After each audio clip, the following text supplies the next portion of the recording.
Excella Education Study in USA assured scholarship. Contact 9881 96666. పేద ప్రజల కోసం నిరంతర కృషి చేసే అన్నలు కొంతకాలం తర్వాత జనజీవన శ్రవంతులు కలిశారు.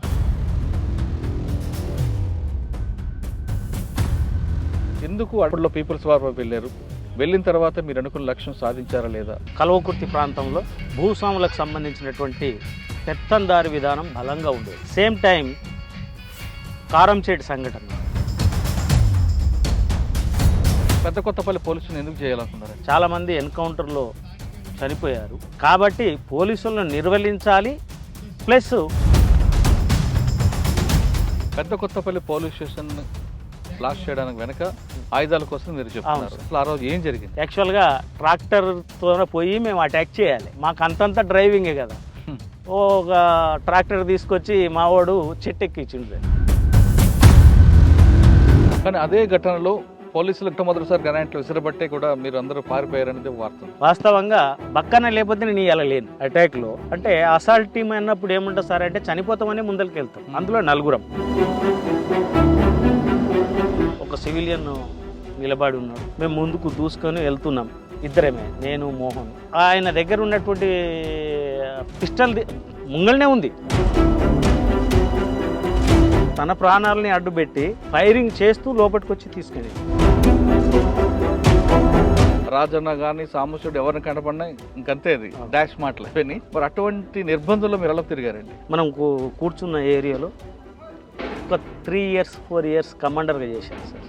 నేను సరెండర్ అయినప్పుడు మాట్లాడుతూ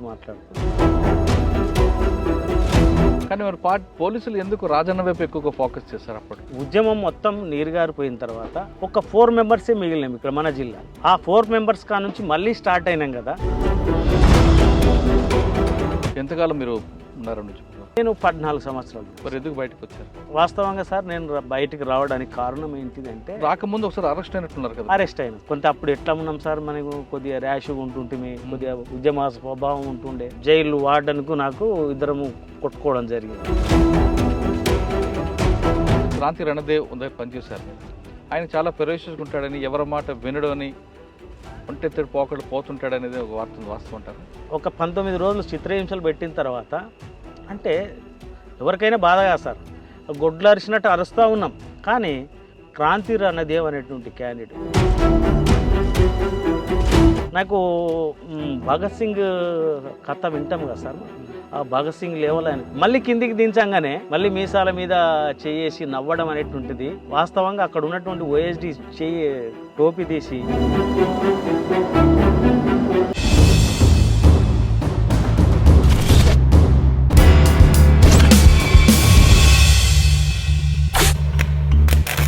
వెల్కమ్ టు క్రైమ్ కన్ఫెషన్స్. అడవుల్లో తిరుగుతూ పేద ప్రజల కోసం నిరంతర కృషి చేసే అన్నలు కొంతకాలం తర్వాత జనజీవన శ్రవంతులు కలిశారు. దానికి కారణాలు వ్యక్తిగత కారణం కావచ్చు, లేదా అనారోగ్య సమస్య కావచ్చు, మరో ఇతర కారణం కావచ్చు. ఆ విధంగా కలిసిన వారిని పరిచయం చేసే ఈ కార్యక్రమంలో ఈ వారం మన గెస్ట్ రాజన్న అలియాస్ ఈశ్వరయ్య. నల్లమల్ల రాజన్ అంటే తెలియని వారు ఎవరుంటారు పోలీసులకైతే, ఎందుకంటే పెద్ద కొత్తపల్లి పోలీస్ స్టేషన్లో ప్రధాన పాత్ర పోషించిన వ్యక్తి. అప్పట్లో ఉన్న సాంబశివరావు గారు ఆ వ్యక్తి కోసం చాలా తీవ్రంగా కృషి చేశారు.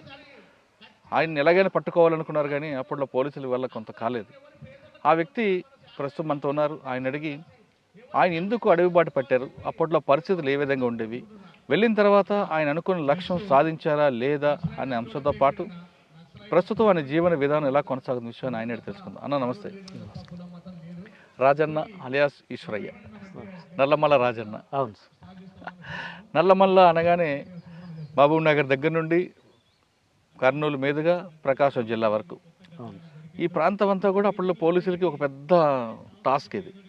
3 వైపుల నుంచి పోలీసులు అందరూ, టాప్ మోస్ట్ సీనియర్ ఆఫీసర్లు అందరూ కూడా ఉండేవారు. ఎందుకంటే మీలాంటి వాళ్ళందరి కోసం వేటాడాలని. కానీ ఈ నల్లమల్ల మీద పట్టున్నది మీకు, తర్వాత కృష్ణానికి లేదా బక్కన్నకి, సాంబశివుడికి, ఇటువంటి వాళ్ళకి మాత్రం పూర్తి పట్టుండేది. బయట నుంచి వచ్చి పనిచేసే వాళ్ళు కొంతమందికి ఇబ్బంది ఉన్నా మీలాంటి వాళ్ళు ఇక్కడే పుట్టారు కాబట్టి మీకు ఇక్కడ చెట్టు పుట్ట అన్నీ తెలుసు. ఆ ప్రాంతంలో మీరు ఉన్న ప్రాంతంలో ఎందుకు అప్పట్లో పీపుల్స్ వార్ వెళ్ళారు? వెళ్ళిన తర్వాత మీరు అనుకున్న లక్ష్యం సాధించారా లేదా? వాటితో పాటు పెద్ద కొత్తపల్లి పోలీస్ స్టేషన్ని బ్లాస్ట్ చేయాలి అనే ఎందుకు ప్లాన్ వేశారా? యాక్షన్ ప్లాన్ ఎలా జరిగింది? ముందు రెక్కి వేశారా? ఈ ప్రశ్నకు ఒకసారి సమాధానం చెప్పండి. మాది కల్వకుర్తికి 7 కిలోమీటర్స్ తాండ్రా విలేజ్ అన్న. అది 1984-85 అంటే మేము ఉద్యమములు వెళ్ళడానికి కారణం. ఆ రోజులలో కల్వకుర్తి ప్రాంతంలో భూస్వాములకు సంబంధించినటువంటి పెత్తందారి విధానం బలంగా ఉండేది. సేమ్ టైం కారంచేటి సంఘటన, దాదాపు 7 మంది దళితుల్ని అక్కడ ఉన్నటువంటి భూస్వాములు ఊచకోతకోయడం. మా దగ్గర ఉన్నటువంటి అజలాపూర్ విలేజ్ అనేది ప్రధానంగా ఇక్కడ వచ్చినటువంటి వాళ్ళ దాంట్లో కూడా అక్కడ వాళ్ళే ఎక్కువ. అక్కడ ఒక భూస్వామి మోహన్ రెడ్డి అనేటువంటి వ్యక్తి కింద అది మక్తా 1100 ఎకరాలు ఉండింది. అది ప్రజలకు పంచాలని చెప్పేసి ఓ ఉద్యమం స్టార్ట్ అయింది. తీవ్రమైనటువంటి పోలీసు నిర్బంధం. అదేవిధంగా పెద్దాపూర్ అనేటువంటి విలేజ్లో అక్కడ ఉన్నటువంటి భూస్వాములు దళితుల గుడిసెల మీద దాడులు చేసి తగలబెట్టడం జరిగింది. అది నన్ను ఆ చిరుప్రాయంలోనే, నాకు అప్పుడు దాదాపు 16 సంవత్సరాలు 15 సంవత్సరాలు ఉంది. అది నన్ను బాగా కలిచివేసింది. అప్పుడే మాకు సీనియర్ అయినటువంటి ఆర్గనైజర్, ఇప్పుడు బతికే ఉన్నాడు అతను, హనుమంత్ రెడ్డి, ఒక ఆయన చనిపోయిండు, సుదర్శన్ రెడ్డి అంటే తొలి అమరుడు ఈ జిల్లాలో, తొలి అమరుడు. ఆయన MA చేసి వాస్తవంగా గోల్డ్ మెడలిస్ట్. ఐజే విలేజ్ అయినది వాళ్ళది. ఉన్నత కుటుంబంలో ఉట్టి పేదవాళ్ళ గురించి ఇంత ఆతృత పడుతున్నటువంటిది ఇక్కడ జరుగుతున్నటువంటి సంఘటనలు ప్లస్ ఆయన యొక్క ప్రభావం నా మీద బాగా పడింది. ఇంకొకటి గోపాల్ రెడ్డి అని చెప్పేసి మా ఆర్గనైజర్, ఇది బాలానగర్ విలేజ్. ఆయన పోలీస్ పటేల్ కుమారుడు. వాళ్ళ తండ్రికి వ్యతిరేకంగా కొట్లాడినటువంటి ఘనచరిత్ర ఆయన. వీళ్ళ యొక్క ప్రధానమైనటువంటి ప్రభావంతోన ప్లస్ కారం చేయడు మా ఊర్లో జరుగుతున్నటువంటి, మా చుట్టుపక్కల జరుగుతున్నటువంటి సంఘటనలు నేను ఉద్యమం బాట పట్టడానికి కారణభూతమయ్యాయి. ఏ సంవత్సరంలో మీరు పట్టారన్న? నాకు పార్టీ పరిచయం అయింది 84. 85లో నేను అడవి బాట పట్టడం జరిగింది సార్. ఓకే, అడవి బాట పట్టిన తర్వాత ఫస్ట్ మీ కార్యక్రమం ఎక్కడ చేశారు? నేను ప్రజల కోసం అడగట్లేదు. ఓకే సార్, ప్రజల కోసము. వాస్తవంగా అప్పర్ ప్లాట్ మాకు దాదాపు ఒక 40 కిలోమీటర్ల దూరంలో అమ్రాబాద్ ఉంటుంది. నేను ఫస్ట్ అమ్రాబాద్కే వెళ్ళడం జరిగింది. అప్పట్లో సారా పోరాటాలు ఉండేటివి, తర్వాత రైతు కూలి పోరాటాలు ఉండేటివి, తర్వాత మేక పుల్లెర ఉంటుంది సార్. ఇప్పుడు అడవిలకు మేకలు తీసుకుపోతానంటే ఆ ఫారెస్ట్ వాళ్ళకు పుల్లెర కట్టాలి. అక్కడ ఉన్నటువంటి గిరిజనుల్ని, అక్కడ ఉన్నటువంటి ప్రజల్ని అడవికి వెళితే ఒక ఉడతను తీసుకుపోయినా వాళ్ళు దండించేవాళ్ళు, శిక్షలు వేసేవాళ్ళు. నాకంటే కొద్దిగా ముందున్నటువంటి వాళ్ళు చెప్పడం ఏంటిది అంటే, ఒక ఆయనను ఉడతను తీసుకొని పోతే ఏళ్ళు నరికిండ్రు అనేటువంటిది. అట్లాంటిది పోరాటాలలో నేను ఫస్ట్ అమరాబాద్ మండలాన్ని, అది అప్పర్ ప్లాట్ ఏరియా అనుకుంటా సార్, అదొక దళం ఏరియా. అది సిఓ సిస్టమ్ ఉండేది. మాకు సిఓ అనేటటువంటి వెంకట్రాములు అని చెప్పేసి ఇప్పుడు ఆయన టీఆర్ఎస్లో ఏదో పనిచేస్తూ ఉన్నాడు. ఆయన, నేను, బుచ్చన్న అని చెప్పేసి తిరుమలాపురం అంటే అమరాబాద్ ఏరియా, మా ముగ్గురిది ఒక దళం సార్. అంటే ఫస్ట్ మీరు వెళ్ళి రైతు పోరాటాలు, సారా వ్యతిరేక ఉద్యమాల్లో పాల్గొని పీపుల్కి దగ్గర అయ్యాం సార్. మీరు వెళ్తున్నప్పుడు ఇంట్లో వాళ్ళు అబ్జెక్షన్ చేయలేదా వద్దు అని? వాస్తవంగా ఏం సార్ అంటే, మా ఊర్లో చదువుకున్న నేను ఎస్సీ మాలమాదిగా 2 ఉంటాయి. అందులో ఒక 5 మంది మాత్రమే చదువుకున్నటువంటి వాళ్ళు, అందులో నేను ఒక్కరిని. అయితే బెల్లంపల్లి అతను ఒక ఆయన నా దగ్గరనే ఉండేటోడు, ఆర్గనైజర్. ఆయన నల్లమల్ల ఫారెస్ట్నే ఆర్గనైజరు. ఆయనకు హెల్త్ బాగాలేక నా దగ్గరనే ఒక 4 రోజులు ఉన్నాడు. అయితే ఏంటంటే మా వాళ్ళకు చెప్పకుండానే నేను వెళ్ళిన, అంటే రాజకీయాలు మా ఇంట్లో మీటింగ్స్ జరిగేటివి. మా అమ్మ వచ్చినటువంటి ఆర్గనైజర్లను తిట్టి పంపించేది. అయినప్పటికీ వాళ్ళు కన్విన్స్ చేయడం మూలంగా మా అమ్మ మా నాయన ఇద్దరిని కన్విన్స్ చేయడం మూలంగా నాకు ఆబ్జెక్షన్ అనేటువంటిది ఏం రాలేదు. కానీ మావాడు పోకపోతే బాగుంటుండే అనేటువంటిది మాత్రం మా వాళ్ళ లోపల ఉన్నది సార్. అయితే పోయేటప్పుడు మాత్రం చెప్పిపోలేదు, ఆబ్జెక్షన్ అంటూ ఏం లేదు సార్. ఓకే, లోపలికి వెళ్ళారు, అక్కడ ఉన్న చెంచులతో వాళ్ళకి సంబంధించిన కానీ కొన్ని కార్యక్రమాలు చేపట్టారు. అవును సార్. యాక్షన్ ఎక్కడ జరిగిందండి? ఫస్ట్ యాక్షన్ ఫస్ట్ యాక్షన్ అనేటువంటిది పద్రా విలేజ్ ఉంటుంది సార్ మాకు. ఇది ఇప్పుడు మండల్ హెడ్ క్వార్టర్, ఇప్పుడు అమరాబాద్ తర్వాత ఇప్పుడు పద్రా మండలం అయింది. అది పద్రా విలేజ్లో మేము ఒక ఫారెస్ట్ ఆఫీసర్ను పిలిపించినాం. ఆయన పేరు వెంకటేశ్వర్లో సంథింగ్ ఏదో ఉంది సార్. అంటే ఆడ ప్రజాకంటకుడుగా తయారైంది. ఆయన ప్రతి అంశంలో ప్రజల్ని ఇబ్బంది పెడతా ఉన్నాడు. ఆయనను పిలిపించి మాట్లాడదామనేటువంటి ప్రోగ్రామ్ ఒకటి పెట్టుకున్నాం పగలే. అప్పట్లో ఇంత నిర్బంధం లేదు సార్. అది 86, 87 అనుకుంటా సార్. ఆ ఒకే రోజు మా మీద 2 సార్లు ఫైరింగ్స్ జరిగింది. అచ్చంపేటలో ఒకటి, మా దగ్గర పదరలో ఒకటి. ఆయన మేమేం పిలిపించాము, వచ్చి మాట్లాడిపోతాడు కదా అని చెప్పేసి మా దగ్గర ప్రజలు ఉన్నారు అప్పటికి.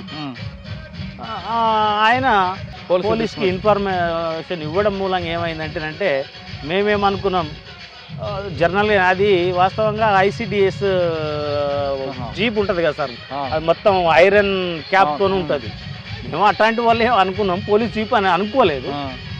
యాక్చువల్గా పాండు నాయక్ అని చెప్పేసి ఆయన రిటైర్ అయ్యిండో ఏమో తెలియదు.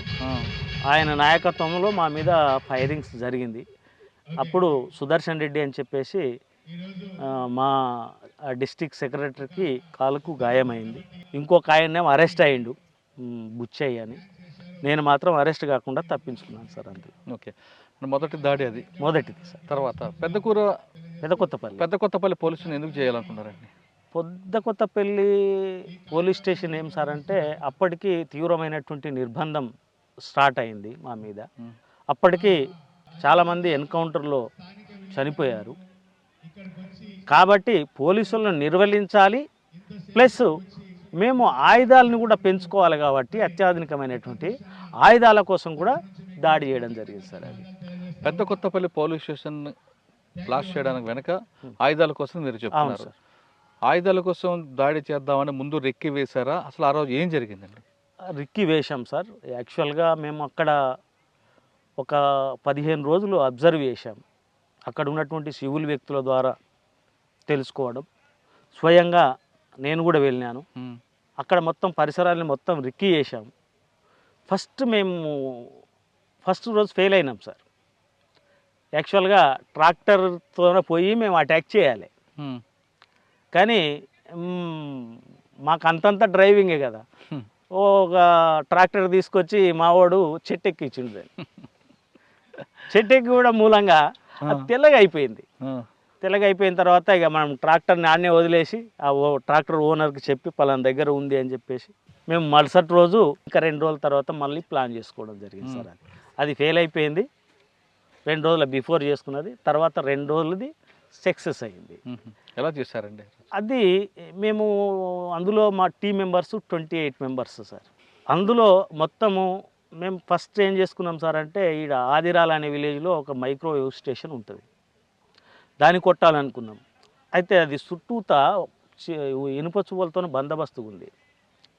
ఆ తర్వాత కొల్లాపూర్లో ఒక మైక్రో స్టేషన్ ఉంటుంది, దాన్ని కొట్టాలనుకున్నాం. అది కూడా అట్లే ఉంది. సరే, ఇది బలమైనటువంటి పోలీస్ స్టేషనే, కొత్త ఫోర్స్ ఉంది, కానీ ఈజీగా మనం దీని టార్గెట్ రీచ్ కావచ్చు అని చెప్పేసి దాన్ని పరిగణలోకి తీసుకున్నాం.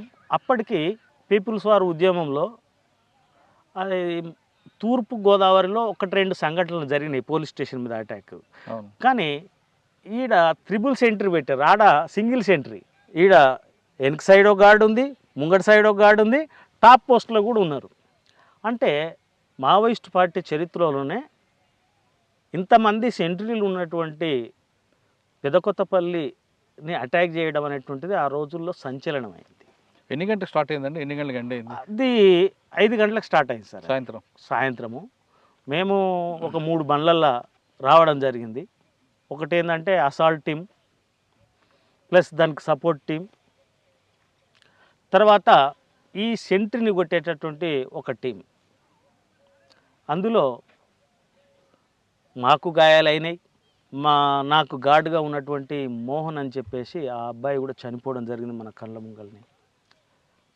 అది అంత సక్సెస్ అయిందని చెప్పలేం, కానీ ఆయుధాలు మేము అనుకున్న రీతిలో ఒక 6 మాత్రమే దాన్ని మనం రికవర్ చేయగలిగినాం.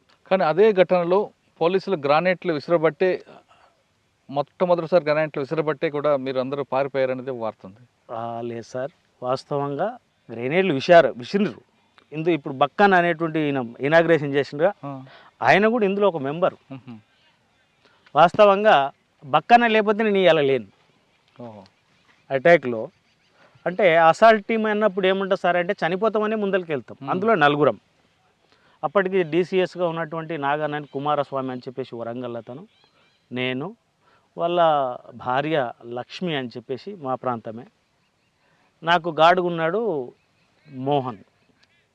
అంటే ఇప్పుడు సాంబశివుడు మనం ఉన్నాడు కదా, ఆ సాంబశివుడు సెంటర్ని కొట్టాలి, మేము దాంట్లోకి వెళ్ళిపోవాలి డైరెక్ట్గా. ఒక చిన్న పొరపాటు మూలంగా ఆయనకు వెపన్ పేలలేదా సాంబశివుడిది ఏదో కానీ సెంటర్ని కొట్టలేకపోయిండు. ఆ సెంటర్ని కొట్టే బాధ్యత మా మీద పడడంతోనే అది ఫెయిల్ అయింది సార్. గ్రెనేడ్స్ కాదు, యాక్చువల్గా గ్రెనేడ్స్ ఇసడం మూలంగా మేము పోలేదు. యాక్చువల్గా ఎవరైతే టార్గెట్ని అయితే రీచ్ కావాలన్నా దాన్ని కొట్టకపోవడం మూలంగా మేము ఒక అడుగు వెనుక ఉన్నట్లే కదా సార్. ఇప్పుడు ఒక సెంటర్ని కొట్టాలి, సెంటర్ని కొట్టాలంటే ఏ బాధ్యత తీసుకున్నారో ఆ బాధ్యుడే దాన్ని కొట్టాలి. అది మా మీద పడడంతో ఏమైంది అంటేనంటే అక్కడ యాక్షన్ ఎంతైతే మనం తొందరగా చేయాలనో అంత తొందరగా చేయలేకపోయినాం. అంటే దానివల్ల నష్టం జరిగిందా, లాభం జరిగిందా? నష్టమే జరిగింది సార్. యాక్చువల్గా ఏం సార్ అంటే అక్కడ ఉన్నటువంటి కొత్త ఎస్ఐ చాలా షార్పు, భాస్కర్ గౌడ్. ఒక సివిలియన్ని మాకు స్పష్టంగా కనబడుతుంది సార్, నేనే కదా దాన్ని లీడ్ చేసింది. ఒక సివిలియన్ నిలబడి ఉన్నాడు, ఆయన ఉన్నాడు. మేము ముందుకు దూసుకొని వెళ్తున్నాం, ఇద్దరమే, నేను మోహన్. ఆయన దగ్గర ఉన్నటువంటి పిస్టల్ ముంగల్నే ఉంది, దాని పోచు కూడా ఉంటుంది, పోచు కూడా తీయలేదు అతను. ఇంకెప్పుడు వాళ్ళకు కూడా కొద్దిగా ప్రాణ రక్షణ ఉండాలి కదా సార్. ఇమీడియట్లీ తీసుకొని ఫైర్ చేయడంతో నా ముంగట నాకు గాడుగా ఉన్నటువంటి వ్యక్తి పడిపోయాడు. అన్న బాలన్న నాకు బుల్లెట్ పడ్డది అంటే అప్పుడు ఏం చేయలేము. ఆయన Bhaskar Goud first fire open చేస్తారా? Bhaskar Goud first fire open చేసిండు. మేము ఫస్ట్ ఓపెన్ చేసినాం సార్. ఓపెన్ చేసుకుంటేనే వెళ్ళిపోయినాం. అయితే అక్కడ ఉన్నటువంటి సివిలియన్ ఆయన హజాన్ బావుడ్ లాగా ఉన్నాడు. మేమేమో సివిలియన్ అనుకోం కదా సార్. మేము ఆటో ఫైర్ చేసుకుంటూ వెళ్ళిపోయినాం. దాదాపు జల్లడ అయిపోయింది అనేది మొత్తం శరీరం. ఆయన ఇమ్మీడియట్గా తీసుకొని మా మీద ఫైర్ చేస్తానంటే మా దగ్గర ఉన్నటువంటి చనిపోయాడు. మీరు ఎలాగ రిట్రీట్ అయ్యారు అక్కడ నుండి? మేము మా వన్ని సెంట్రీ ప్లేస్లో కూర్చుని సార్. అందులో ఆయుధాలు రికవర్ చేసినాము. ఒక 2 దొరికారు మాకు, ఒకరు కానిస్టేబుల్. ఆయనకు చెప్పినాం, మేము మిమ్మల్ని చంపడం కోసం కాదు వచ్చింది, మేము కేవలం ఆయుధాల కోసమే వచ్చినాం. మా వ్యక్తి ఇట్లా గాయపడిండు, తీసుకొని పోయి మా వాళ్ళ దగ్గర ఇడిచిపెట్టని చెప్తే ఆయనే మోసుకొని పోయిండు. మరి ఎస్ఐ ఎక్కడ ఉన్నారు అప్పుడు? ఎస్ఐ దుంకి వెళ్ళిపోయింది సార్, వెళ్ళిపోయింది ఆయన. ఫైర్ ఓపెన్ చేసుకో మొత్తం వాక్ఫై అయిపోయింది మాది. టాప్ పోస్టులు ఉన్నారు కదా, ఆ టాప్ పోస్ట్లో ఉన్నటువంటి కాడ కూడా ఫెయిల్ అయింది. అంటే మేము ఏదైతే మైన్ పెట్టామో ఆ నిచ్చెన దగ్గర పెట్టాం సార్. మాకు తెలియదు కదా, కొద్దిగా అంతా రెక్కి వేసినా కూడా నిచ్చెన ఎక్కడ ఉంటుంది, అది ఏడు ఉంటుంది అనేటువంటిది తెలియదు. అది కొంత ఏమైండే సార్ అంటే అది మైన్ పెట్టడం మూలంగా ఆ కప్పు మన ఆర్సీసీ బిల్డింగ్ అయితేనే కూలిపోతుంది.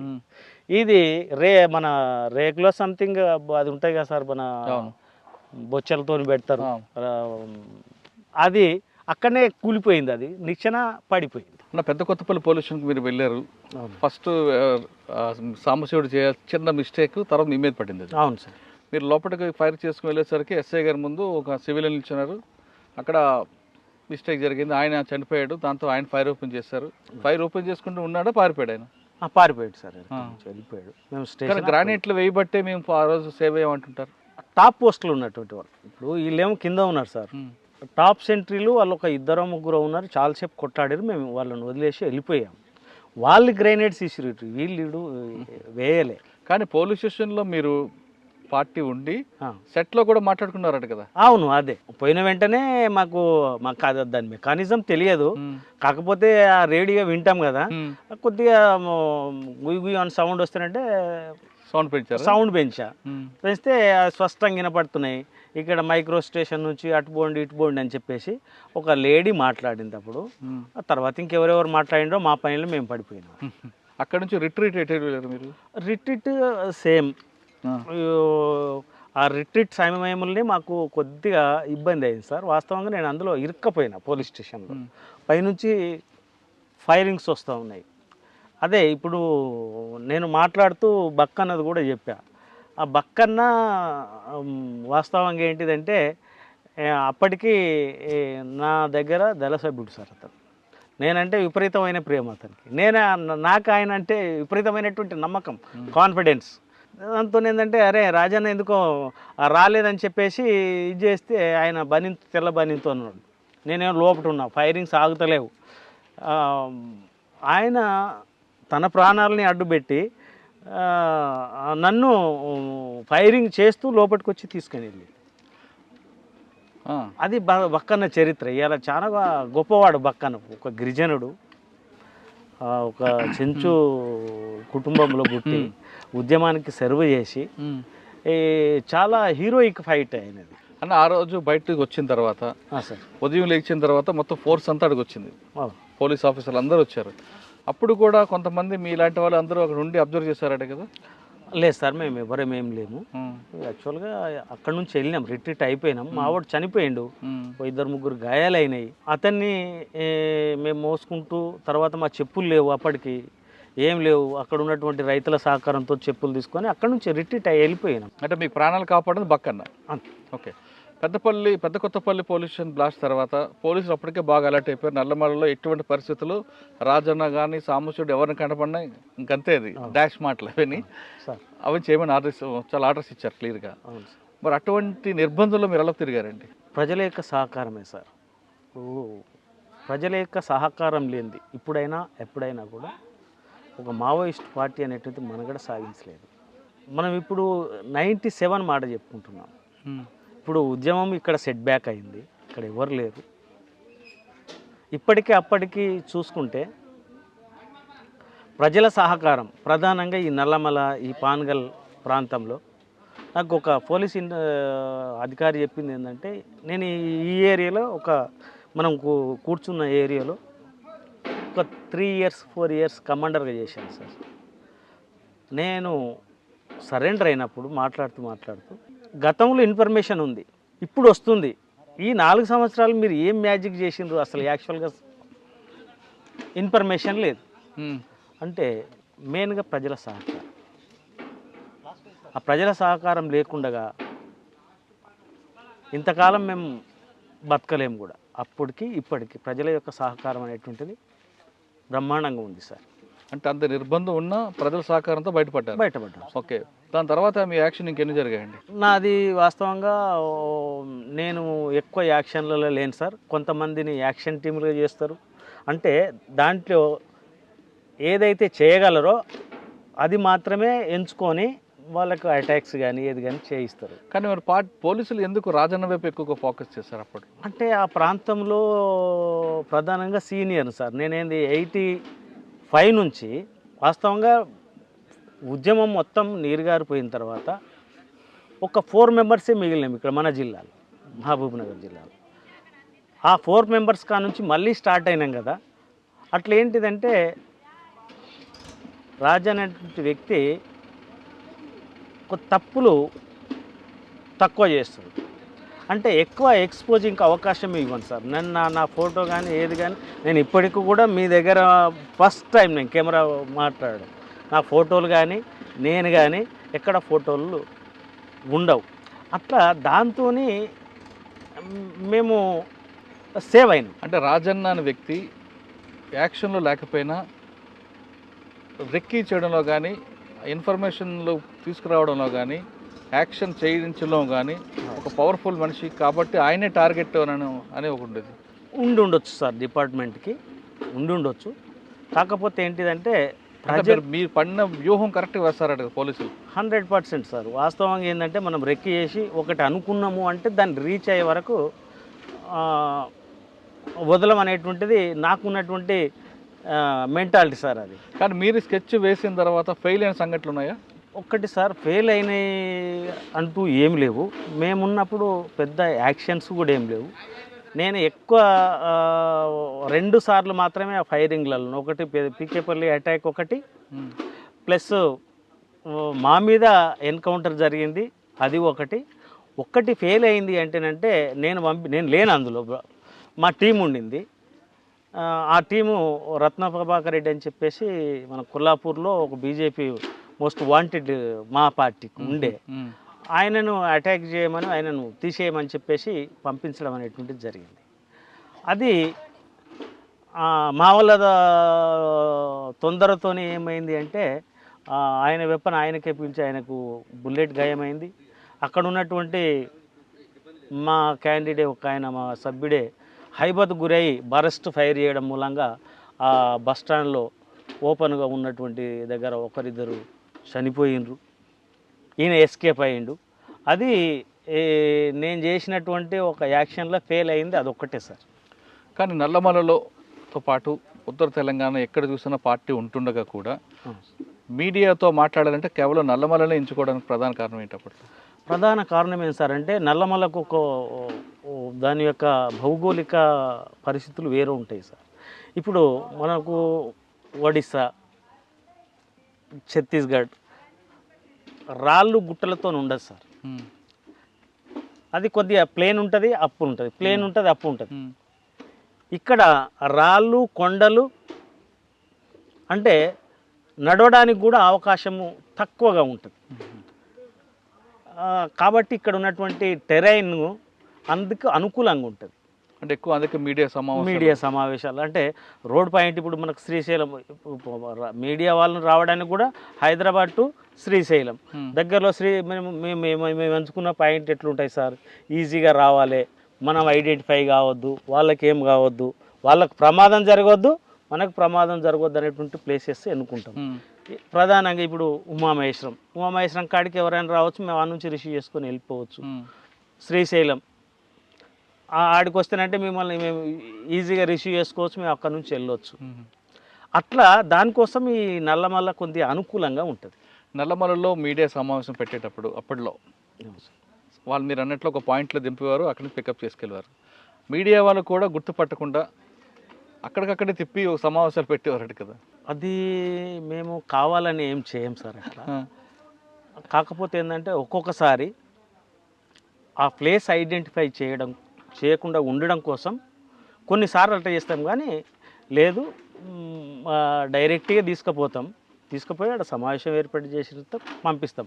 ఒకనొక అంటే రోడ్డు పాయింట్ దగ్గర ఉందనుకోండి, ఇది రోడ్డుకు దగ్గరనే వచ్చినాం అనేటువంటిది వాళ్ళకు కల్పించకుండా కొద్దిగా చుట్టూ తిరిగి తీసుకొని పోయి అక్కడ కూర్చొని పెట్టి మళ్ళీ సేమ్ రూట్లో మళ్ళీ పంపిస్తాం. మళ్ళీ వచ్చేది అంతే టైం, పోయేది కూడా అంతే టైం చేస్తాం. కానీ ఎంట్రీ ఎగ్జిట్ ఒకటి ఇవ్వరు. ఇవ్వరు సార్. నల్లమలలో మీరు చేసిన టైంలో సార్ మీరు యాక్షన్లు చెప్పారు, పీపుల్స్కి మీరు చేసిన పని చెప్పండి ఒకటి. పీపుల్స్ మీరు ఆల్రెడీ ఒకటి చెప్పారు చంచుల గురించి, అది కాకుండా పీపుల్స్ మేము చేసినటువంటిది ఏం సార్ అంటే ఈ నల్లమల ఇక్కడ నుంచి ఏది మన సోమశిల నుంచి తీసుకొని అక్కడ అక్కవరం బక్కలింగాయపల్లి వరకు ఈ ఫారెస్ట్ గ్రామాలు ఉంటాయి సార్. అవి ఆ ఫారెస్ట్ గ్రామాలలో దాదాపు నేను అనుకుంటా నియర్లీ అప్పుడే నాకు ఒక 30,000 ఎకరాల భూమిని ప్రజలకు వాళ్ళు సాగు చేసుకోమని చెప్పేసి మా పార్టీ యొక్క ఆదేశాల ద్వారా వాళ్ళు చేసుకున్నారు. ఇప్పుడు మన వెంకటేశ్వర్ల సారు చెప్తున్నటువంటి క్రమంలో ముక్కిడిగుండం మొత్తం 9 ఎకరాలు సాగు చేసుకుంటుంటే అందులో భాగమే అది కూడా. ఇప్పుడు ముక్కిడిగుండం, ఇప్పుడు సోమశిల నుంచి ఈ మధ్యలో ఉన్నటువంటి గ్రామాలు సార్, ఒకటి కొల్లాపూరు, ఎల్లూరు, ముక్కిడిగుండం, అటు మొలచింతలపల్లి, ప్లస్ క్యాంపు రాయవరం, లింగాల, అప్పాపల్లి, ఈ ఉమామహేశ్వరము, అవతలికి వచ్చేస్తేనంటే అక్కవరం వరకు సార్. ఈ గ్రామాల ఉన్నటువంటి ప్రజలు వాళ్ళు సాగు చేసుకున్నారు ఫారెస్ట్ భూమిని.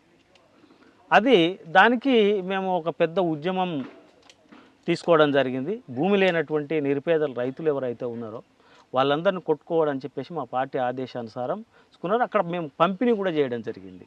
ఒకరొకరికి సమానంగా 5 ఎకరాల నుంచి 3 ఎకరాలు, ఏమైనా 2 ఎకరాలు ఉన్నదనుకోండి వాళ్ళకి 3 ఎకరాలు, మొత్తం ఎటు తిరిగి ఒక 5 ఎకరాలు మాత్రం ఉంచే విధంగా దాదాపు ఒక 30,000 ఎకరాల దాకా మా యొక్క ఉద్యమం ద్వారా ప్రజలకు మేలు చేకూరింది.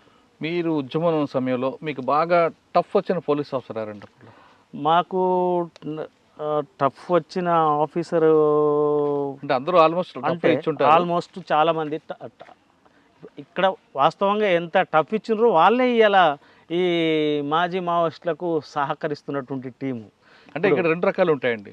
ఉద్యమాన్ని సానుభూతి పరంగా సామాజిక కోణంలో లాండ్ ఆర్డర్గా చూసేవాళ్ళు కొంతమంది ఉంటే, అవును, ఆ ఉద్యమాన్ని లాండ్ ఆర్డర్ ఇష్యూ కాదు, ఈ సామాజిక కోణంలో ఉండాలి, వీళ్ళు మనలాంటి మనుషులు అంటూ మీ వైపు సానుభూతి లాంటివి చూపిస్తూ కొంచెం సాఫ్ట్ కార్నర్ వెళ్ళే వాళ్ళు కొంతమంది ఉంటారు. మరి కొంతమంది లాండ్ ఆర్డర్ ఇష్యూ ఖచ్చితంగా వాళ్ళని ఇష్యూ చేయాలి, వాళ్ళని క్లోజ్ చేయాలని కొంతమంది ఉంటారు.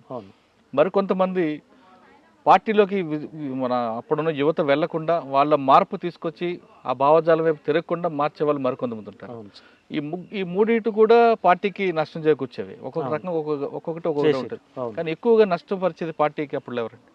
అప్పట్లో వాస్తవంగా కొంత బాలసుబ్రహ్మణ్యం ఎస్పీగా చేసినటువంటి, తర్వాత సాంబశివరావు, ఆయన ర్యాష్గా వెళ్ళకపోయేటోళ్ళు వీళ్ళిద్దరూ. కాకపోతే మోటివేషన్, ప్రజల్ని వెళ్ళకుండా వాళ్ళ పిల్లలు వెళ్ళకుండా మోటివేషన్ చేసేదంటూ వీళ్ళు ప్రధానంగా. తర్వాత కొత్తకోట శ్రీనివాసరెడ్డి, వినాయక లడ్డా, మహేష్ చంద్ర లడ్డా, వీళ్ళు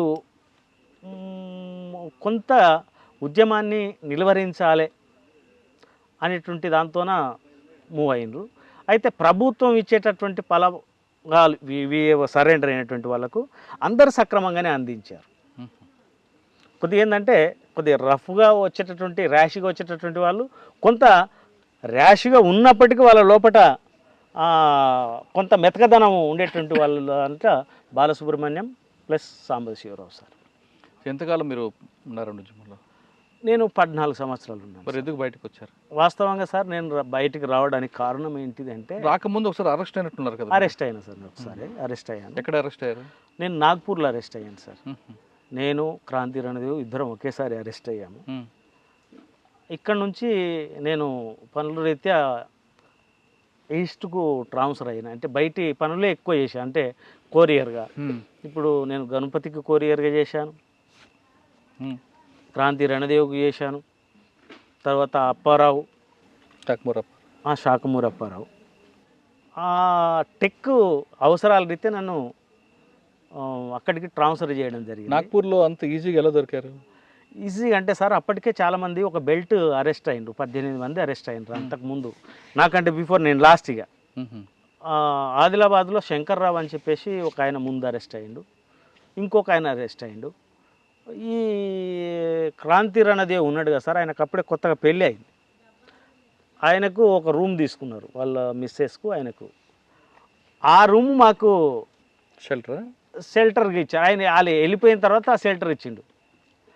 ఆ రూమ్ ఎవరైతే మా కోసం తీసుకున్నాడో రణదేవ్ కోసము, వాళ్ళు అరెస్ట్ అయ్యారు, భార్యాభర్తలు. వాళ్ళు అరెస్ట్ అయ్యడంతో మా డెన్ను దొరికింది. మా డెన్నులో మేము పోయింది ఒక 4 రోజులు 5 రోజులు ఉన్నాం సార్, అంతే. 5 రోజులలోనే మమ్మల్ని వాళ్ళు క్యాచ్ చేశారు. అంటే వాస్తవంగా హైదరాబాద్ నుంచి చేసిండ్రు, హైదరాబాద్ మన ఏపీ పోలీస్ నుంచి మేము రక్షింపబడి ప్లస్ అటు పోయిన తర్వాత ఈజీగా క్యాచ్ అయినాం సార్. కారణం ఏంటిది అంటే, అప్పుడు నాగ్పూర్ అనేటువంటిది ఇప్పుడు చాలా డెవలప్డ్ సిటీ అయింది సార్. అప్పుడు ఏంటంటేనంటే ఆ ట్రక్, మాకు తెలిసిన ఇన్ఫర్మేషన్, ఆ ట్రక్ వాళ్ళని మొత్తం కూడా జామ్ చేసి, ఇగో పలానా రూమ్ నుంచి పలానా రూమ్కి ఎవరు సామాన్లు తీసుకుపోయారంటే అట్లా ఐడెంటిఫై చేసి మాకు దొరికింది. తీసుకొచ్చి అక్కడ ఏ జైల్లో పెట్టారండి? నన్ను తీసుకొచ్చి ఫస్ట్ చంద్రాపూర్ జైల్లో పెట్టారు సార్. చంద్రాపూర్ జైలు నుంచి అమరావతి అంటే మహారాష్ట్ర అమరావతి, అది హై సెక్యూరిటీ యార్డ్. అందులో పంజాబ్ టెర్రరిస్టులు, నేను, ఒక శంకర్రావు, అంటే దాదాపు ఒక 18 మంది ఉండే షెల్లో మేమిద్దరము, కన్మలందరూ కూడా వాళ్ళు నార్త్ ఇండియన్స్. వాళ్ళు అంటే మీరు చేసిన యాక్షన్ ఇక్కడ ఉంటే మహారాష్ట్రలో ఎందుకు అరెస్ట్ చేశారు? అక్కడ అరెస్ట్ అంటే సార్ ఇప్పుడు అక్కడ కేసులు ఉన్నాయా? అక్కడ కేసులు ఏం లేవు. అక్కడే మర్డర్ కేసు పెట్టారు రాజూరా పోలీస్ స్టేషన్లో. ఇప్పుడు పోలీసు వాళ్ళు తలుచుకుంటే అవునండి. ఏమైనా చేయగలరు. ఇప్పుడు నేను అక్కడ యాక్టివిటీస్లో లేకున్నా నేను అక్కడ దొరికిన కాబట్టి అక్కడ ఏదో ఒక పోలీస్ స్టేషన్ సరౌండింగ్లో ఏదైనా యాక్షన్ ఏదైనా జరిగితే మమ్మల్ని దాంట్లో చూపిస్తాం. ఎంతకాలం ఉన్నారండి చంద్రాపూర్ అమరావతిలో? 1 year ఉన్నా సార్. తర్వాత మరి ఏపీకి తీసుకురాలేదా మీకు? ఏపీకి తీసుకొచ్చారు సార్. ఏపీకి అంటే మన మహబూబ్ నగర్కి మళ్ళీ మహబూబ్ నగర్ జైల్లో కొంత అప్పుడు ఎట్లా ఉన్నాం సార్, మనకు కొద్దిగా ర్యాష్గా ఉంటుంటే, కొద్దిగా ఉద్యమ స్వభావం ఉంటుండే. ఈ ప్రతిదాన్ని జైల్లో ప్రశ్నించడంతో కొద్దిగా జైల్లో కొద్దిగా గలాట అయింది. జైలు వార్డన్కు నాకు ఇద్దరము కొట్టుకోవడం జరిగింది. అప్పుడు మళ్ళీ వాళ్ళు నా మీద లాఠీ చార్జ్ చేశారు. లాఠీ చార్జ్ చేయడానికి నాకు బాగా దెబ్బలు తగినాయి. అక్కడ నుంచి కోర్టుకు తీసుకొచ్చారు, మహబూబ్నగర్ కోర్టుకి. మళ్ళీ కోర్టుకు అప్పచెప్పాలి కదా, అప్పటికి మాకు దెబ్బలు తాకినాయి నాకు. దాంతో ఏంటంటే దెబ్బలు తాగితే మళ్ళీ మేజిస్ట్రేట్ ముంగట వీళ్ళు చెప్తారు. ఎందుకంటే అప్పటికి మేము ఉద్యమంలో ఉన్నాం కదా, మళ్ళీ ఇదంతా లపడా ఎందుకు, ఆయన అక్కడ పంపించడం ఎందుకు, ఇక్కడనే పెట్టాలని చెప్పేసి ఇటు ఉంచడంతో అక్కడ కేసులు నేను మళ్ళీ దాన్ని వాళ్ళు ఏం చేయలేని నేను ఇక్కడనే రిలీజ్ అయిన బెయిల్ తీసుకొని వచ్చారు. వచ్చిన తర్వాత మళ్ళీ లోపలికి ఎందుకు వెళ్ళాలనిపించింది? అంటే ఆ కోపంతోనా? ఆ కోపంగా సార్. ఇంకొకటి ఏం సార్ అంటే ప్రతి వాళ్ళు అరెస్ట్ అయినటువంటి వాళ్ళు, ఉద్యమ భావాలు ఉన్నటువంటి వాళ్ళు మళ్ళీ ఉద్యమంలోకి పోవాలని చూస్తారు. అంటే అరెస్ట్ అయిన అప్పుడు మీకు ఎవరు కాంటాక్ట్ అయ్యారు బయటకు వచ్చాక? బయటకు వచ్చి సాధారణంగా బయటికి రాగానే పోలీసులు వేరే కేసులు లోన పంపిస్తారు కదా, మీ మీద నిఘా లేదా? కొద్దిగా మా ఊర్లో ఒక అడ్వకేట్ ఉండే సార్, మన మహబూబ్నగర్లోనా?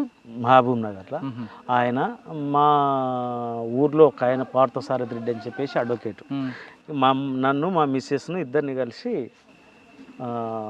తీసుకొని పోయారు. తీసుకొని పోయిన తర్వాత ఏం లేదు సార్, మంచిగానే ఉంటారు, మళ్ళీ వాళ్ళు ఉద్యమంలో ఏం పోరు అని చెప్పేసి వాళ్ళు కాన్ఫిడెన్స్ ఇచ్చారు. సరే చూద్దాంలే, పరిశీలనలు పెడదామని చెప్పేసి పంపించారు. మాకు అప్పటికి కాంటాక్ట్ దొరకలేదు. ఆ కాంటాక్ట్ వచ్చిన తర్వాత మళ్ళీ వెళ్ళిపోవడం అనేటువంటి. మళ్ళీ నల్లమలకు వచ్చారా? నల్లమలకు పోయాను. అప్పుడు ఎంతకాలం ఉన్నారండి రెండోసారి? నేను 7 సంవత్సరాలు. ఓకే. 7 సంవత్సరాల్లో మీరు యాక్షన్లు ఏమున్నాయి? నాది మొత్తం ఆర్గనైజేషన్ ఫీల్డ్ సార్. యాక్షన్ ఇప్పుడు ఇటు సైడ్ వస్తే యాక్షన్స్ ఉంటాయి, అటు మన అమ్రాబాదు ఆ ఏరియాకి పోతే యాక్షన్స్ ఉంటాయి. నేను నల్లమల అంటే ఓన్లీ గిరిజన ప్రాంతాన్ని ఆర్గనైజ్ చేశాను.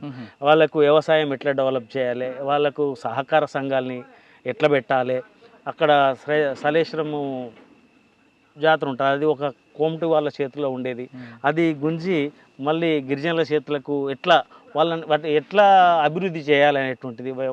వాళ్ళకు వ్యవసాయం రాదు, వ్యవసాయం రాకపోతే వ్యవసాయానికి పనిముట్లు ఏం చేద్దాం, ఇది నా ఆర్గనైజేషన్ మొత్తం కాన్సన్ట్రేషన్ అంతా ఓన్లీ గిరిజనులు. అంటే మొత్తం టోటల్గా నల్లమలలోనే నా ఉద్యమ ప్రస్థానం అంతా. ఓకే. మరి ఇంత కష్టపడి మీరు అంటే నల్లమలలో పార్టీ మనుగడ అయిపోతున్న టైంలో బయటకు వచ్చారా, లేదు మీరు వ్యక్తిగత కారణాలతోనే సరెండర్ అయ్యారా? నేను వ్యక్తిగత కారణాలతోనే సరెండర్ అయ్యాను సార్. వ్యక్తిగత కారణాలు అంటే అప్పటికి ఉద్యమంలో ఈ కమ్యూనికేషన్ గ్యాప్ ఎట్లా ఉంటుంది సార్ అంటే, ఒక ఊర్లో ఉట్టిగానే వానికి పడకున్నా కూడా మా దగ్గరికి వచ్చేసి వాడు ఇన్ఫార్మర్ అని చెప్పేస్తారు. అది పార్టీ వెనక ముందు ఆలోచించకుండా వాడిని చంపేస్తారు. అని చంపేస్తే వాని పిల్లలు ఆగమవుతారు. అట్లా నా దృష్టికి వచ్చినటువంటివే దాదాపు 13 సంఘటనలు ఉన్నాయి సార్. దాంతో నేను ఇన్యాక్టివ్ కావాల్సి వచ్చింది. ఇంకొకటి మెయిన్గా పోలీస్ స్టేషన్లో ఏదైతే నాకు రక్షణ ఇచ్చినటువంటి మోహన్ చనిపోయాడో, నాకు అప్పుడు కొంత సీరియస్గా థింక్ చేశాను. దాని మూలంగా ఈ సంఘటనలు అంటే ఏదైతే ఉద్యమంలో మనం జాగ్రత్తలు తీసుకుంటే ఉద్యమం రక్షించబడుతుంది, కానీ అది చేయకుండా ఇప్పుడు ఒక శత్రువు ఉన్నాడు, ఆయనకు దూరంగా ఉంటే అయిపోతుంది కదా సార్. మన వాళ్ళ దగ్గరికి పోయి వాళ్ళను పోలీస్ ఇన్ఫార్మర్ అని చెప్పేసి ముద్ర వేసి చంపడం అనేటువంటిది కరెక్ట్ థింక్ కాదు. ఇన్ఫార్మర్ పేరు మీద చంపడం అనేది కరెక్ట్ కాదని మీరు వ్యతిరేకించిన మీరు పార్టీ దృష్టి తీసుకెళ్ళచ్చు కదా? తీసుకెళ్ళినాం సార్. అది కొన్ని సందర్భాల్లో పార్టీ కూడా దాన్ని రివ్యూ చేసుకున్నది, ప్లస్ వాస్తవమే తప్ప అనేటువంటిది కూడా పార్టీ ఒప్పుకున్న సంఘటనలు కూడా కొన్ని ఉన్నాయి. మీరు ఒకసారి వెనక్కి వెళ్దాం మనం. సార్, క్రాంతి రణదేవ్ దగ్గర పనిచేశారు మీరు. ఆయన చాలా ఫెరోషియస్గా ఉంటాడని, ఎవరి మాట వినడని ఒంటెత్తడి పోకడు పోతుంటాడు అనేది ఒక వార్త ఉంది, వాస్తవం అంటారా? అవి ఏం లేదు సార్, వాస్తవం. బయట ప్రచారం ఒకటి ఉంటుంది ఒక వ్యక్తి గురించి, కానీ ఉద్యమంలో పనిచేసినటువంటి వాళ్ళు ఉద్యమంలో ఎదుగుతున్నటువంటి క్రమంలో కొన్ని తప్పులు జరుగుతాయి, వాస్తవమే. కానీ అంత ర్యాష్గా ఉండి అర్థం చేసుకోలేనటువంటి పరిస్థితిలో ఏ కమ్యూనిస్టు పార్టీలో అంటే ఆయన ఎక్కువగా మైదాన ప్రాంతంలో ఉన్న వ్యక్తి అడవిలోకి రావడంతో ఆ ప్రాంతానికి ఈ ప్రాంతానికి వ్యత్యాసం తెలుసుకోకుండా కొన్ని నిర్ణయాల వల్లే పార్టీకి నష్టం జరిగింది. అందులో మేజర్ ఒక ఎన్కౌంటర్ కూడా జరిగింది అంటారు. ఆ ఎన్కౌంటర్ గురించి నాకైతే తెలియదు సార్. నేను ఉన్నటువంటి కొద్ది కాలంలోనే ఆయన అరెస్ట్ అయింది. అవును, ఒక సంఘటన సార్, ఆయన వాస్తవంగా ఎంత హీరోయిక్ అంటే ఒక 19 రోజులు మేము పోలీస్ స్టేషన్లో ఉన్నాం సార్, ఒకే పోలీస్ స్టేషన్. మాకేంది ఏడమున్నామనేటువంటి తెలియదు. నిన్న మొన్న ఒక సెన్సేషనల్ న్యూస్లో పోయింది రణబీర్ సింగ్ అని చెప్పేసి, అప్పుడు నన్ను ఆయన అరెస్ట్ చేసి మన బాంబే ఏదో కేసులో సార్ ఈ శివసేన రణబీర్ సింగ్ అతనే నన్ను అరెస్ట్ చేసింది మహారాష్ట్రలో. అక్కడ ఒక ఓఎస్డి ఉండే, ఒక 19 రోజులు చిత్రహింసలు పెట్టిన తర్వాత అంటే ఎవరికైనా బాధగా సార్, గొడ్లు అరిచినట్టు అరుస్తూ ఉన్నాం. కానీ క్రాంతి రణదేవ్ అనేటువంటి క్యాండిడేట్ పైన కోదండం తీస్తారు, అది కొడుతుంటారు, మళ్ళీ కిందికి దించిందంటే ఒకసారి నాకు వాస్తవంగా చెప్పాలంటేనంటే నాకు భగత్ సింగ్ కథ వింటాం కదా సార్ మనం, ఆ భగత్ సింగ్ లెవెల్ ఆయన మళ్ళీ కిందికి దించిన తర్వాత మీసాల మీద చేసి అంటే కొడుతున్న క్రమంలో తీవ్ర చిత్రహింసలు గురి అవుతూ మళ్ళీ కిందికి దించంగానే మళ్ళీ మీసాల మీద చేసి నవ్వడం అనేటువంటిది వాస్తవంగా అక్కడ ఉన్నటువంటి ఓఎస్డి టోపీ తీసి అసలు వీళ్ళరా బాబు ఉద్యమకారులు. అప్పుడు మోస్ట్ నిన్న మన చనిపోయినటువంటి కటకం సుదర్శన్ గురించి మా మీద టార్చర్, ఆ రాజురా పరిసరాల్లోనే ఆయన చేస్తుండే కటకం సుదర్శన్, ఆ ఇద్దరికి కూడా. అంటే ఆయన అంత గొప్పగా త్యాగం చేసింది. ఇక ఆయనకు సంబంధించినటువంటి ఆర్గనైజేషన్లో అయితే నేను లేను సార్, ఎవరు క్రాంతి రణదేవ్, ఓన్లీ టెక్లో మాత్రమే ఆయన నాకు పరిచయం. ఓకే, క్రాంతి అయిపోయింది. ఆ విషయం తర్వాత మీరు పార్టీలో నుంచి వ్యక్తిగత కారణాలతో విభేదించారు. అవును సార్. ఎవరు పార్టీకి చెప్పొచ్చారా చెప్పకుండా వచ్చారా? నేనా సార్, అది చెప్పే వచ్చినాం సార్. పార్టీ అనుమతి ఇచ్చిందా? అనుమతి ఇవ్వరు సార్, కొంతకాలం పక్కన ఉండమంటారు. ఎందుకంటే మాకు సంబంధించినటువంటి కొన్ని తెలిసినవి ఉంటాయి కదా సార్, డెనల్స్ కావచ్చు, ఒక వ్యక్తులు కావచ్చు, ఉద్యోగస్తులు కావచ్చు, ఏదిగైనా మేము అది చూసుకొని అవన్నీ మార్చుకున్న తర్వాతనే సరెండర్ అవుతాం దాదాపుగా. ఎవరి ద్వారా సరెండర్ అయ్యారు, ఎక్కడ అయ్యారు? నేను ఇక్కడ లోకల్ మధుసూదన్ రావు అని చెప్పేసి ఎమ్మెల్యే గారు ఉంటారు, నేను ఆయన ద్వారా అంటే మా మిస్సెస్ వాళ్ళది ఇక్కడనే సార్, యాపట్ల అనే విలేజ్ పెద్దకొత్తపల్లి పక్కనే ఉంటుంది. వాళ్ళ చిన్న ఆయనకు జర క్లోజ్గా ఉండే ఎమ్మెల్యే గారికి, ఆయనను పట్టుకొని అంటే ఉద్యమంలో నేను ఇక్కడ పని చేస్తున్నప్పుడు ఆయన పరిచయం ఉండే, ఎవరు మధుసూదన్ రావు, ఆయన ద్వారా డైరెక్ట్ సీఎం చంద్రబాబు గారి దగ్గరికి పోయి సరెండర్ అయినాం సార్. మీకు రావాల్సింది వచ్చింది అప్పుడు? వచ్చినాయి సార్. అప్పుడు నా పేరు మీద ఒక 2 లక్షల రూపాయలు రివార్డ్ ఉండే, మా మిస్సెస్ మీద ఒక 50,000 ఉండే. బయటకు వచ్చిన తర్వాత మన ఎన్కౌంటర్ అయిన తర్వాత తర్వాత జైలుకి వెళ్ళారు, బయటకు వచ్చారు, తర్వాత ఏం చేస్తున్నారు మీరు ఇప్పుడు? నేను అన్యాయం కేసులో జైలుకి వెళ్ళామని మరొకసారి వెళ్దాం అనుకుంటున్నారా, లేదు అయిందా ఇది అయింది ఇక ప్రశాంత జీవితం కొనసాగిద్దాం అనుకుంటున్నారా? నేను ఎప్పుడు ప్రశాంతంగానే ఉన్నా సార్, అప్పుడు ఇప్పుడు నేను ఎప్పుడు దురుసు ప్రవర్తన చేయలేదు, ఎవరికి దుష్మని చేయలేదు, ఓ సెటిల్మెంట్లు లేవు, ఏమి లేవు, సాఫీగానే జరిగిపోతున్నది. ఈ మా వాళ్ళందరినీ యూనిటీ చేసేటటువంటి క్రమంలోనే కొంత ఇబ్బందికరమైనటువంటి పరిస్థితులు ఏర్పడినాయి. దాని నుంచి నేను కొంత ఇప్పుడు మనం వీళ్ళంతా ఐక్యంగా ఉన్నారనేటువంటి దానికి కారణం ఏంటిదంటే కలవకుర్తి నుంచి దీని ప్రస్థానం మొదలైంది. అందులో భాగంగానే నాకు నయం పరిచయం, బాలన్న పరిచయం వేరు, బాలన్న నా ఉద్యమం సహచరు. అట్లా ఆయనని సేవ్ చేయడానికి పోయి నేను ఇరుక్కున్నాను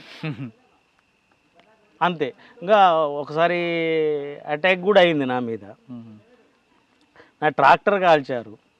ఎన్ని చేసినా అన్ని ఒడిదుడుకులను తట్టుకొని ఇలా నిలబడినామంటేనంటే ఇలా నిజాయితీగా నిబద్ధతగా ఉన్నందుకే సార్. ప్రస్తుతం మీ జీవన విధానం ఏంటి? నేను మా ఫాదర్ నుంచి వచ్చినటువంటి ఆస్తిని అమ్ముకున్నాను సార్. దాదాపు శ్రీశైలం క్రాస్ రోడ్లో ఒక 5 ఎకరాల భూమి ఉండేది మాకు, అది అమ్మి చిన్న చిన్న రియల్ ఎస్టేట్ ప్లాట్స్ అమ్మడం కొనడం అనేటువంటిది చేస్తున్నా. అది నా జీవన విధానం. ఇప్పుడు ప్రజెంట్గా ఏంటంటే మా మిస్సెస్ మా ఊర్లో సర్పంచ్. ఓ నిన్ననే రిటైర్ అయిపోయింది. అది చేసుకొని ఇటుకి డైరెక్ట్ వస్తున్నాను సార్. ఓకే, ఇప్పుడు మాజీలందరూ కలిపి ఒక కార్యక్రమం పెట్టారు. అవును. భరోసా అనేది సంస్థ సహకారంతో. ఈ కార్యక్రమానికి రూపకల్పన మీరు కృష్ణ గారు చేయడం వల్ల సక్సెస్ అయిందని చెప్తుంటారు. దీని ఉద్దేశం ఏంటంటే అసలు నాకు అంటే మాజీలందరిని కలిపి వీళ్ళకి ఒక ఉపాధి కల్పించారు. అవును సార్, ఖచ్చితంగా. లేదు ఇది ఒక రాజకీయ పార్టీగా లేదు సార్. రాజకీయం అంటే ఇప్పుడు కృష్ణ ఒక పార్టీలో ఉన్నాడు, నేను ఒక పార్టీలో ఉన్నా. అదే కావాలంటే పార్టీలో వచ్చి మనస్తత్వం భావజాలం ఒకటే కదా. ఆ భావజాలం ఒకటే అయినప్పటికీ సార్ మాకు దీన్ని ఆ భరోసా అనేటువంటి ఫౌండేషన్ భరోసాగానే ఉంచాలి తప్ప దాన్ని రాజకీయ భరోసాగా మాకు భారంగా ప్రజలకు భారంగా మాకు భారంగా కాకూడదు. యాక్చువల్గా మాకు పొలిటికల్, ఇప్పుడు కృష్ణన్న పొలిటికల్గానే ఉన్నాడు, నేను పొలిటికల్గానే ఉన్నా. ఆ అన్నీ ఏంటిదంటే ఇది కేవలం దాని కాన్సెప్టు, దాని ఆలోచన విధానం ఒక 20 సంవత్సరాల కింద మాకు వచ్చినుంటే మా జీవితాలు ఇట్లు ఉండేటివి ఏం కాదు. ఇప్పుడు ఒక కొత్త కాన్సెప్ట్, అన్నకు బిజినెస్ మెంటాలిటీ ఉంది. ఎందుకంటేనంటే ఆయన ఉన్నటువంటి ఉద్యమంలో ఆయన వింగ్ అదే కాబట్టి ఆయనకు ఆ బిజినెస్ ఐడియాలజీ అనేటువంటిది వచ్చింది. అది అందరికీ భరోసా కల్పిస్తుందని చెప్పేసి మేము ఆశాభావాన్ని వ్యక్తం చేస్తూ ఉన్నాం. మాకు పొలిటికల్ ప్లాట్ఫామ్ అవసరం లేదు సార్. ఈ కార్యక్రమం అంతా జరిగింది కాబట్టి ఓకే సార్, చాలామంది పాత మిత్రులు కలిశారు, మీరు అందరూ చూసి ఆనందపడ్డారు. ఇన్పుట్ ఏమొచ్చిందండి? వీళ్ళందరూ కూడా ఆ కార్యక్రమంలో ఉండి నిలబడి కష్టపడి పైకి వస్తారని వచ్చిందా, లేదు ఎప్పటిలాగా ఉండి ఈ వ్యవస్థలో మనకి ఏం చేసేది లేదో నిరుత్సాహపడే అనే ఇన్పుట్ వచ్చిందా? ఒక్కటి సార్, నిరుత్సాహం ఉంది, దాని వెనకనే వాళ్ళ యొక్క పట్టుదల కూడా ఉంటుంది. రైట్. ఇప్పుడు మా జీవితాలన్నీ మేము అనుకుంటున్నాం, మేము సక్సెస్ అయినాం అనుకుంటలేము.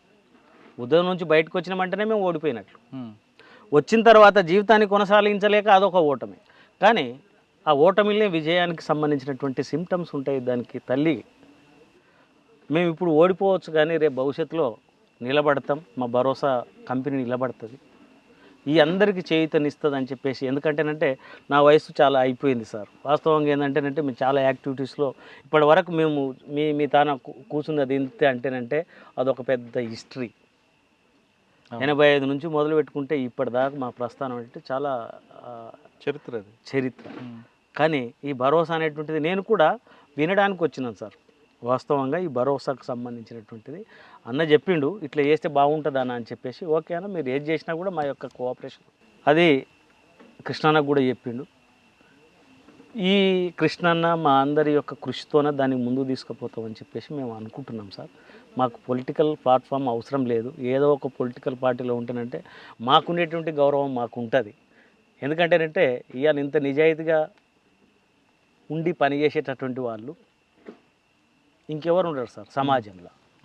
అది కమ్యూనిస్ట్ భావజాలం ఉండాలి. అది ఏ కమ్యూనిస్ట్ పార్టీ అయినా కానీ. నానా రకాల కమ్యూనిస్ట్ పార్టీలు ఉన్నాయి. ఇప్పుడు మావోయిస్ట్ పార్టీ ఉంది, సిపిఐ ఉంది, సిపిఎం ఉంది, జనశక్తి ఉంది, ప్రతిఘటన ఉంది. ఎవరైనా కూడా వాళ్ళందరూ నిజాయితీగానే ఉంటారు తమ స్థాయిలలో. ఇంత పట్టుదలగా పనిచేసినటువంటి వాళ్ళం మా గురించి మాకు ఇంతవరకు అయితే తెలియదు. ఒక మిత్రుడు వచ్చిండు, దానికి నాకు చేయూతనియండి, నేను మిమ్మల్ని అందరికీ భరోసా కల్పిస్తున్నప్పుడు మేము ఓటమి అని దాన్ని అనుకోవట్లేదు. ఓటమి నుంచి మేము విజయాల్ని నేర్చుకుంటాం. మాకు ఇప్పుడు ఉన్నటువంటి గవర్నమెంట్ వాస్తవంగా చెప్పాలంటే మన రేవంత్ రెడ్డి గారు పక్క విలేజెస్ సార్ నాది. రేవంత్ రెడ్డి గారు మా ఊర్లోనే చదువుకున్నారు. వాళ్ళ అన్న తిరుపతి రెడ్డి గారు మా ఊర్లోనే చదువుకున్నారు.